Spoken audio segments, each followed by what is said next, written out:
juste deux mots, ou un peu plus, sur les photos de Pierre Boyon, et ensuite, donc, le commentaire poétique qui va avec ces photos.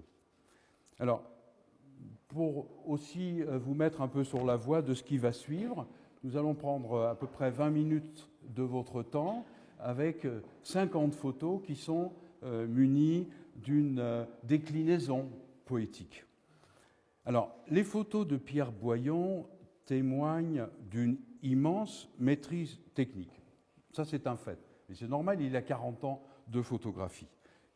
Ou c'est presque normal. Mais en plus de cela, elles sont le résultat, je dirais, d'une projection artistique. C'est-à-dire que, je devrais même dire, d'une projection de l'artiste dans la nature, comme la projection d'un humain dans le monde végétal ou minéral. Pierre, à la faveur de ses photos randonnées, fait la rencontre de créatures qui lui ressemblent, qui nous ressemblent, ou qui ressemblent à d'autres êtres, on le verra tout à l'heure. Et c'est bien pour cela qu'il a intitulé son exposition de photos « Ressemblances ». Au-delà des ressemblances que vous allez découvrir, vous aussi, dans les photos qu'il vous présente aujourd'hui, vous éprouverez des sentiments qui vous sont tout personnels. Votre esprit forgera de lui-même les associations symboliques qui lui conviennent. Moi-même, au regard des magnifiques photos de Pierre, j'ai voulu aller chercher ce qui, selon moi, les prolongeait, les accompagnait poétiquement. Le résultat de cette démarche, vous l'entendrez donc dans quelques instants, quand débutera le spectacle des photos d'art de Pierre Boyon, qu'accompagne si bien la musique méditative, dépouillée, de Philippe Cuisinier. Les fragments que je vais vous lire sont parfois un peu abstraits et toujours subjectifs en tout cas, mais il n'y a rien à comprendre, tout est à ressentir. Les images, les mots, la musique, il suffit de se laisser porter. Et merci de bien vouloir le faire.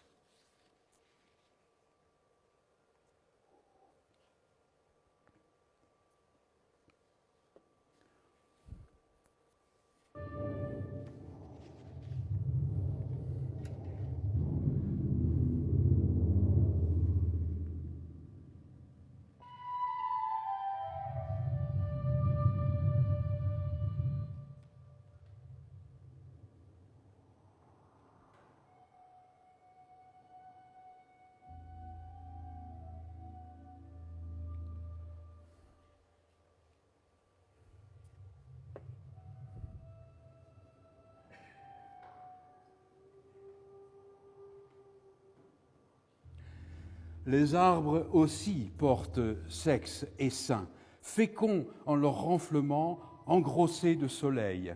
Si par malheur quelqu'un roussit leur chair au feu, la chaude lumière accumulée pendant des siècles et autant d'anneaux retourne à la galaxie, non sans céder sa pléthore de calories.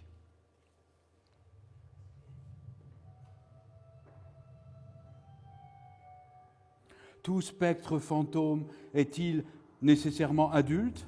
L'embryon s'accommode de chaque stade, traverse en souriant ces circonstances génétiques.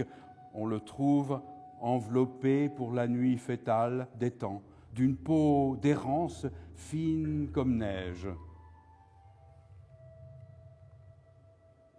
En son sommeil de belle allongée, sein au vent, reste muette, elle ne livre rien de sa vie intérieure, ni de ses songes sylvestres, étouffe les sons dans le drap de ses fibres.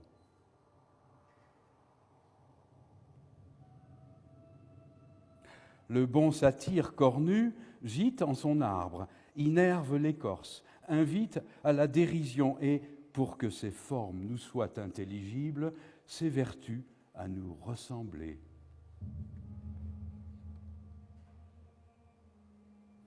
Peau de sable, œil d'onyx et corps de loupe, sarment simiesque fixé à jamais sur le toit du monde, d'où viendra une pluie qui le ravivera.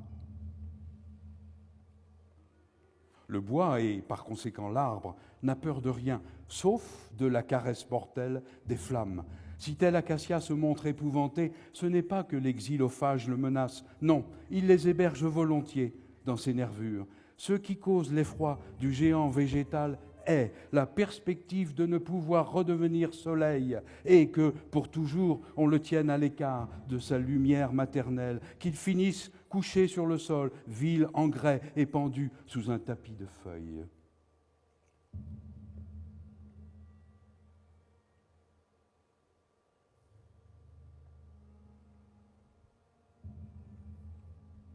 Que font les arbres qui s'aiment ? Ils se touchent, se caressent du bout des doigts, s'enroulent, se lovent, s'adossent tronc à tronc, beau fût de bois pointé vers le ciel. Les arbres sont-ils pour autant pris à pic, plantés qu'ils sont dans la tiédeur du terreau meuble ? L'amour ligneux est au végétal ce qu'est le diamant à la torpeur, le vif argent à l'enclume.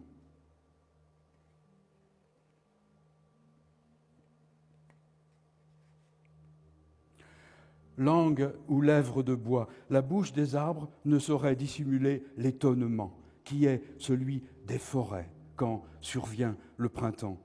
Dans une explosion de jeunes vers, de nouvelles frondaisons, elles profèrent d'elles-mêmes ce « oh » d'admiration.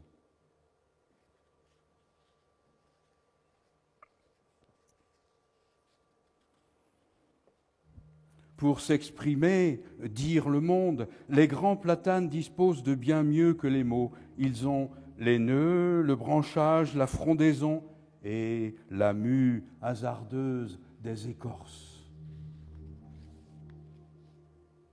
Émaux et camées, pour la plus grande gloire de la femme, ensevelie entre les racines, joyaux de bois sertis d'écorce dont ils reconstitue le dessin du visage, lentement transporté vers le haut.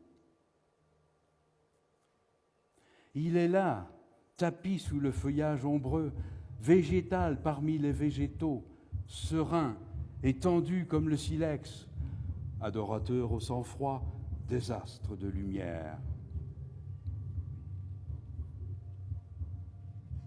Mousse fourrure, mousse énigme, mousse velours, mousse mystère, mousse étoffe, mousse toison, brocart et fil d'émeraude, courtine pour la face cachée de la forêt et son envers. Arbre attente, arbre patience, bois serein, écorce souterraine, feuillage docile, tronc tapissé de poils de chien, animal racine, berger végétal, lévrier atterré, végétal soumission au maître tellurique, inespoir invétéré, soif stellaire d'un buveur de soleil, pituite de rosée.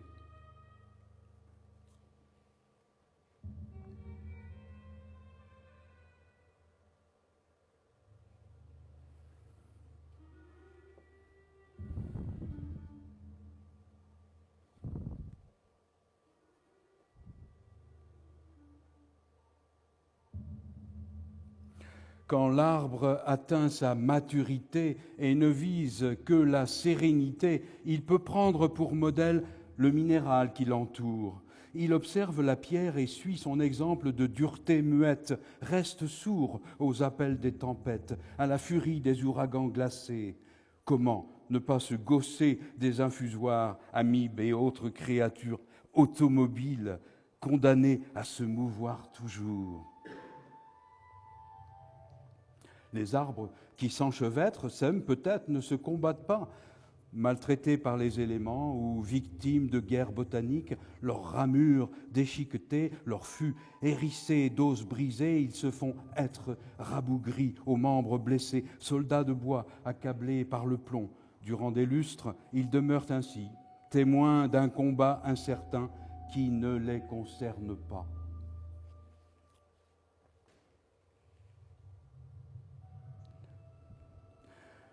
Le bois connaît tous les registres, du tendre au cruel, de la douceur au monstrueux. Il s'y entend, le bois, à prêter des images aux sentiments. Défibrés puis réduits en pâte, il s'offre en feuilles à la mémoire des bestialités de l'histoire, ou bien il les exprime en plein et en délié à travers ses verrues et ses nodosités. Ce ne sont pas toujours les écureuils qui jouent sur l'arbre. Sur son enveloppe d'écale, ce sont aussi de simples formes issues de la volonté du monde. Tel voit sur sa peau 2 oiseaux se disputant une brindille, tel autre 2 hippocampes affairés. La mine battue, les yeux torves, si l'arbre est triste, c'est qu'il a emprunté son esprit à l'homme, car triste est celui qui se sent vivre, se sait mortel et oublie le monde et sa volonté. Le bois, lui, a moins peur de la combustion que de la lente putréfaction.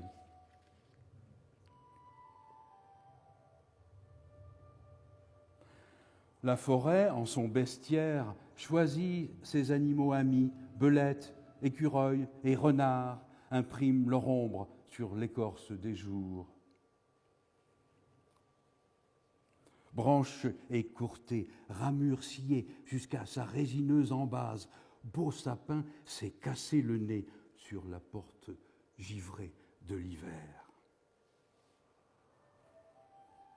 Béat, devant le naturel, accueille en souriant la nécessité universelle, se réjouir de l'ordre du monde, ne pas vouloir être grand chêne si l'on est pommier commun, ne pas se rêver cyprès quand on n'est que plantain. Tronc vieilli, bois craquelé, racines éclatées, mâchoires tombantes, nez busqué, visage suspendu à la loupe sourcilleuse, fût dénudé, arbre sec, comme l'homme palpant le solde de ses jours.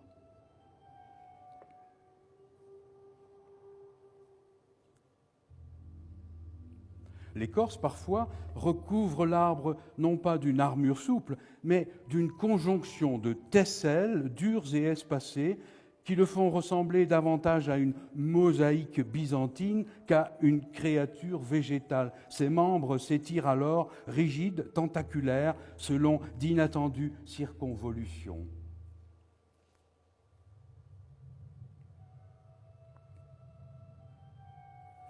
Quoi de plus uni à lui-même qu'un arbre ancien?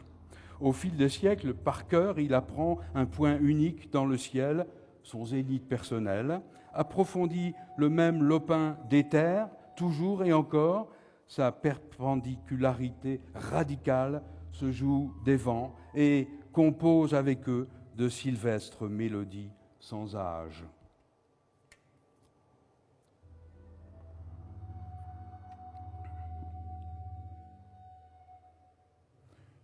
Vous avez vu l'art, voici l'homme.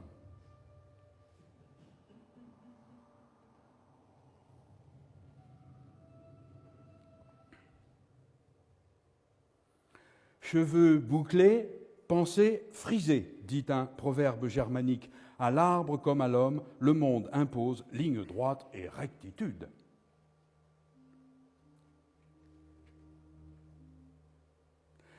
Voyant depuis déjà si longtemps passer des kyrielles d'animaux, les arbres se sont mis à faire la bête. Qui le mammouth ou le canard, qui le roi tyran des lézards. Col vert ou col de bois, plongeur d'aimard, de purcelin vêtu, oiseau plus léger que l'eau, aura plumage de feuilles.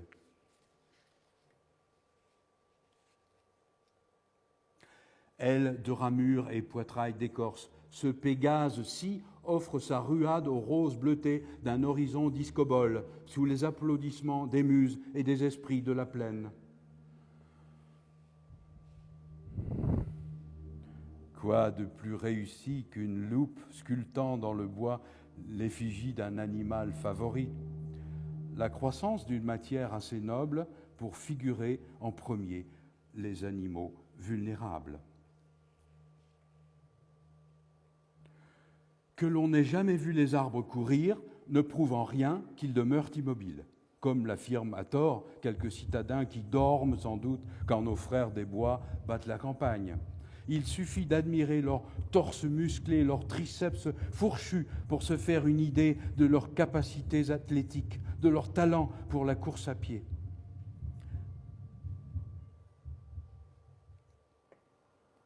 L'esprit des arbres livre aux hommes les songes du peuple des sylphes, vertueux châtelains de résine et habitants inamovibles de la canopée. La matière de leur vie nocturne forme la pâte des êtres futurs. Le temps qui passe veille à ce que la terre et le bois ne fassent qu'un, et cette mort qui progresse, camouflée dans l'ombre fraîche, est le début même de toute vie. Qui dira ce qu'éprouve la taupe surgissant dans une débauche de lumière de son monticule attitré? Elle eut l'audace d'échanger l'obscure fraîcheur de ses galeries natales pour l'ardent soleil qui flétrira ses muqueuses. Joyeux renfrogné, infant de laideur, chair vibrante car musclée, sous son pelage fauve, Boxer promène des regards exorbités sur le monde comme chenil, sur la forêt comme Éden canin. Chien vieilli, sa gueule affaissée vaut noblesse de race et pédigré, lippe baveuse, cou droit, dos plat, Boxer et tête de bois.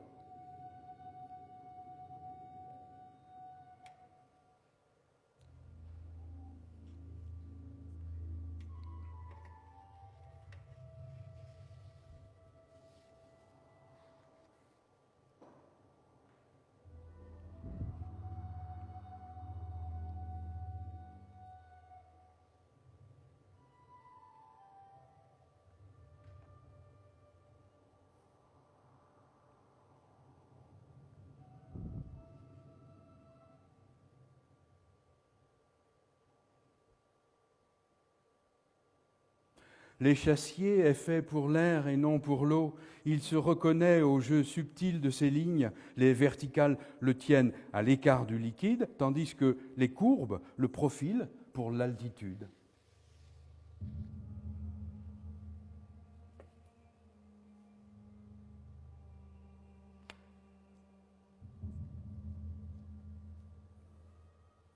Striure cornée du saurien impavide, les crocodiles depuis toujours rivalisent d'écailles et d'écorce avec leurs frères verticaux des forêts humides. Tel voit dans ce tronc un couple d'académies enlacés posant pour un Modigliani d'aujourd'hui. Tel autre se souvient des apparitions mondiales de John Lennon et Yoko Ono, chantres de la nudité chimérique des concepts politiques non encore aboutis. Le bois lui sied aussi bien qu'une peau et l'écorce qu'un gant de poil.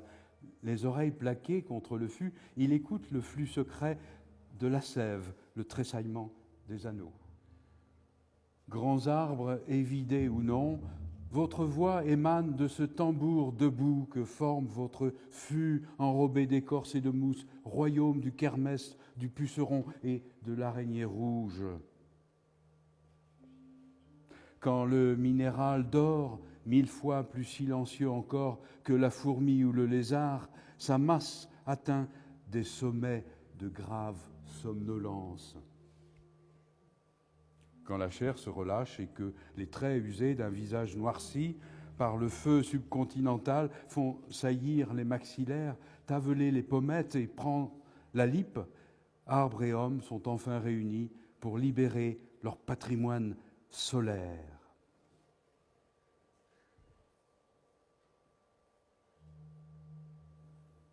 Dans l'infertile minéralité, dans les paysages de soif, des gorges s'ouvrent qui supplient l'eau d'étancher leur souffrance.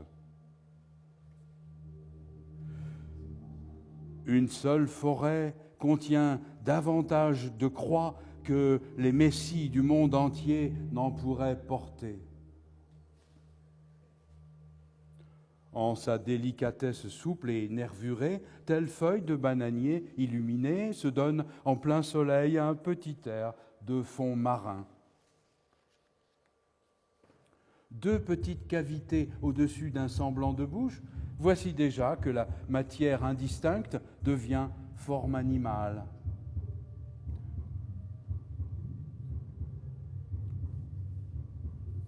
Peau sèche, prunelle, bleu ciel et bajoux charnus, écorce de toile, aubier de drap, âge tendre, c'est la fête du bois.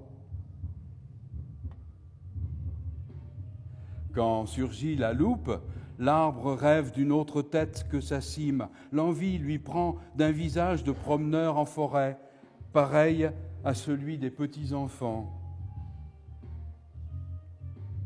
Tête hirsute d'une profusion d'idées ou d'épines pointées vers le ciel en couronne, comme celle d'un platane sauveur ou d'un agneau du monde.